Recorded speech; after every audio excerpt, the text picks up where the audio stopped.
of what is happening now, though it was nearly too late. Jazz appreciation in South Africa is nearly dead. Because I believe in whatever a person is doing or believes in must have the root. But we don't have, with jazz in South Africa today, it's like celebrating Christmas Day. Anti-Christians start early in the morning celebrating the birth of Christ that they don't understand, or that they don't want. Yes. We do things like a child celebrating the birth of a father that he declines, or the father that rejected him. It's all, with jazz, it's almost the same thing. Today, you can enter a place where people so-called appreciate jazz, and ask them who's playing trumpet there. They don't know. But when we grew up, we knew. We could hear it's Charlie Parker, it's Eric Dolphy, it's piano, it's Duke Ellington. And our way of jazz appreciation was reading the sleeve notes. Listen and read. Even know when Charlie Parker was born, where Miles Davis started schooling, up to which college. But today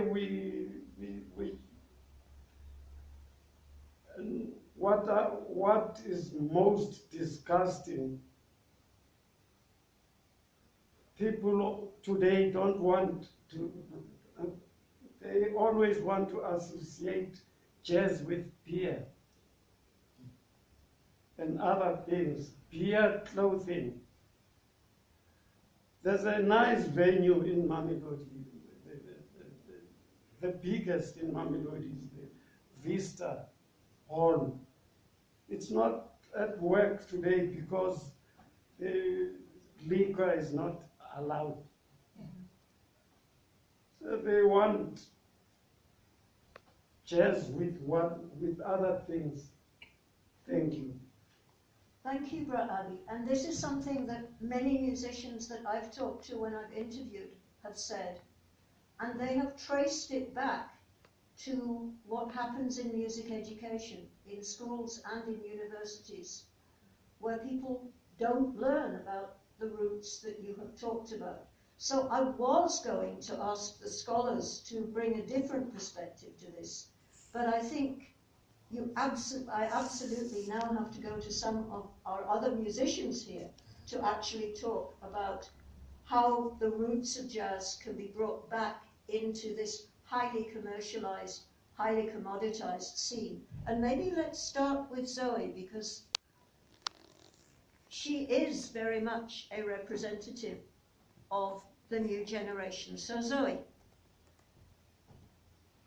Well, I'd like to say thank you, Mom Gwen, for leading us in this conversation. And I'm very excited to be here with some cultural icons and scholars, musicians. And I think for me, when I think about the idea of heritage, I think about culture, I think about tradition, I think about language, I think about the way we think, the way we move in the world, the way we present ourselves through our fashions. And a lot of it really, for me, I think has to do with being able to learn from our cultural icons. Like, Lengoasa here, as well as Cindi as well, and to be able to really engage with the root of the knowledge of what our heritage actually is, and be able to also relate with it in a way where we take on it and we define it for ourselves. And I think an important thing for me, or the role I feel I play when it comes to heritage in South Africa, in Africa, amongst the African diaspora and the rest of the world, is for us to be able to bridge the gap and realize that bridging the gap is allowing our heritage to evolve over time, and that our heritage can look like me as much as it can look like Cindi as well. And obviously, to evolve something means you need to be connected with the root of what it is, and to be able to take from those knowledge systems in order to interact with it and make it an ever-changing thing. I think that the South African music scene is really in a beautiful place amongst my peers, amongst my generation.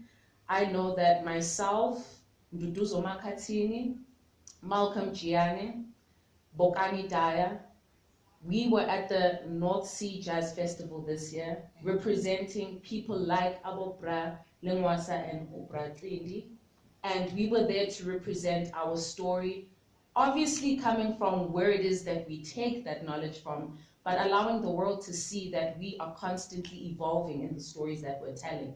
And these are just some of the few artists that I'm speaking of, but there are plenty. There's Siama Kuzeni, there's Banda-Banda, there's Thandi Ntuli, there's a plethora, there's Mandla Mlangeni, there's a plethora of art practitioners, musicians, who are so proud of being able to carry the knowledge of what they've learned of what jazz is, and to reinterpret it into a world that makes it relevant. And not just because it's about making it relevant, but it's about audiences realizing that the fact that it's relevant means it is a timeless art.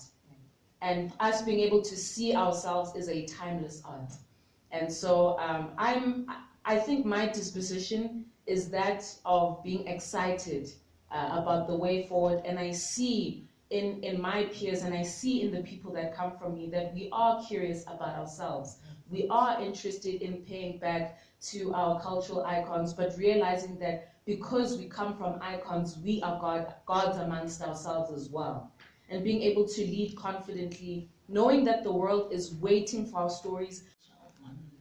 Especially the indigenous one. Because in Mamelodi, when we grow up, we have to see, so many people like the Ndebele women, selling brooms, wearing their own kinds of clothes. You see, even we have multifaceted, cultural dues like Dinanka. At the hostels where, people will be dancing there, beating the drums, from the cowhide, made from the cowhide. So there was a lot of activity in Mamelodi. Mamelodi is the mother of melodies, of course. Most of the people in Mamelodi, you see, I can say that they are so creative. And so today we try, to preserve our heritage in Mamelodi, more especially due to the changing world. You see, where our children, they don't know where they come from. But we say that through heritage, culture, but not dividing the community, is just a social cohesion for the people of Mamelodi, especially the jazz, because we come from the maker of jazz, Mamelodi. Even in newspapers, they say that all the roads lead to the maker of jazz, and we know if that just Mamelodi, because if only we can peruse through most of the newspapers, Mamelodi is the musical. Mamelodi is the theater. Even Gibson Kennedy, when he wanted to promote his own shows, he started in Mamelodi. More especially, even the people from Jevitene, Victor Gazibani, the jazz ministers, and when the record would be released by the, let me say, Ohino or Steve Record Bar or the radio stations, Mamelodi will be the first place, to be recognized. Say that the people who appreciate music so much, that the people who appreciate culture, you know. And then there was a time of the culture and resistance. So we try to tell our children what happened during the time, because art was there. Art was there, murals were there. We made the peace gardens, you know, during the times of trouble in the townships, because we had to see to it that, you know, our children are not going to stay, you know, at home doing nothing. That's when, after the Manoko people in 1985 in Manoko, I was one of the people who initiated this, you know, art and resistance, making parks as the peace, you know, initiative. Okay. Thanks very much. Getting into libraries, even in the Bible, any book of the olden days you'll come up with something. What kills the world today is people don't read enough and not productive enough. Because if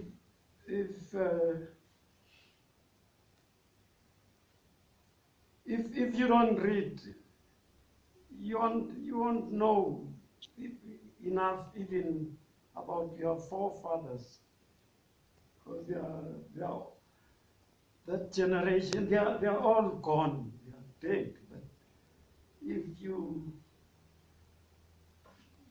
read, you'll come up with something musically and artistic. Thank you. Oh, thank you. I've got some homework as well for every young person here and out there. You're living with textbooks. Your parents, your grandparents, your aunties, your uncles. These are textbooks of cultural experience. Talk to them. Find out, for example, if you're interested in music. What were they listening to? What did it mean to them? How did they socialize and organize around it? And then when you've asked those questions, you must be on Facebook. You're way younger than me, so you must be on Facebook or Instagram. Write it out and actually let the rest of the world hear it. And we can make our own curriculum, even if the official one doesn't always teach us what we want. I would love to thank everybody on this panel in no particular order, but I'll go Pomozzo, Farida, Aubrey,